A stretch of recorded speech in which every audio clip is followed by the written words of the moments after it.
The National Industrial Recovery Act was something also enacted by FDR and Congress after much debate about just how the federal government could support our nation's industrial and manufacturing sector. And so, a couple of different things came into play around this time.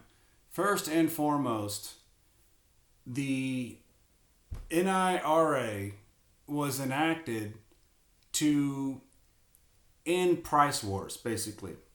One of the things that's common in competition with businesses is that if you have several competing businesses, oftentimes they will undercut each other, which is ultimately great for the consumer. You're seeing a lot of that in the oil industry right now.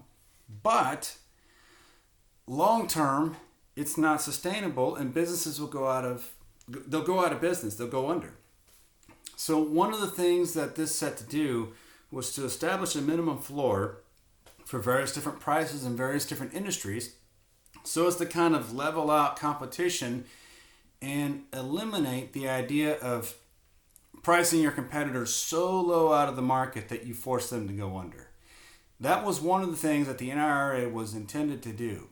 Okay. Also, the NRA would put together various different forms of public works to put people to work building libraries, bridges, canals, other various different schools, other various different things that needed to be constructed that can promote the idea of putting people to work that would also be useful for society. So you're putting people to work, building things, and it's going to have a positive effect. That's something that was also put into play. And it also established a minimum wage, dedicated work week hours. It abolished child labor, which is something that's been around for decades. So, from this standpoint, it was meant to be a sweeping act of legislation that would address all of these things. It met with quite a bit of opposition, and the Supreme Court struck down a couple different things. Most notably, the stuff about setting floors for prices.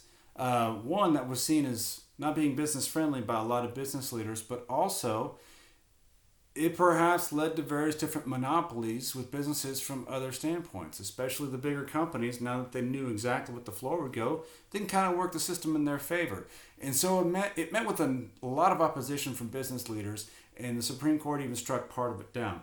Otherwise, that was something that the government tried to put into play so as to alleviate things and get people back to work and make things more fair for businesses. Another thing that the federal government was going to do is they were going to get involved in regional planning, especially in the Tennessee River Valley. Parts of the northern part of the South, Tennessee, northern Alabama, Virginia, Kentucky, places around there, had a significant poor population, especially those that lived in the Appalachian Mountain region. And oftentimes they lived in rural areas and they lacked power or anything else of the sort, electricity. And oftentimes, as you look at a topographical map of the United States, there are quite a number of rivers that converge in that area because there's an abundance of rainfall that also falls in that area. That causes flooding.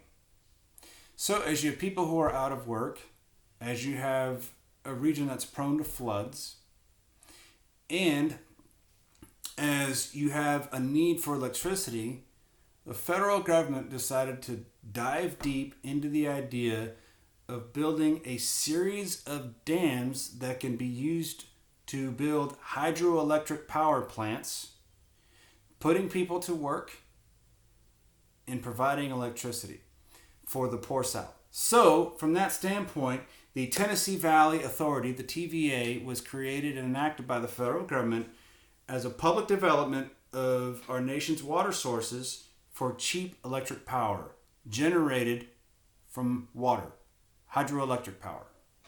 So, starting in Muscle Shoals, Alabama, there was a major dam that was constructed that would capture and harness the power of moving water and therefore generate electricity from it. It was successful enough to where many other different dams in the region were also constructed and supervised by the Tennessee Valley Authority in this era, so as to do all of those things and provide electricity that could be sold at reasonable rates. So everyday people could have access to electricity and not break their backs trying to pay for it as well. That was the goal in mind. All the while, it would encourage growth of local industry because a significant number of people would have to be hired to construct these dams all throughout the Tennessee Valley region. So you're going to inject money, building infrastructure, and people are going to now have work and they're going to be able to spend the money, which is going to help local economies.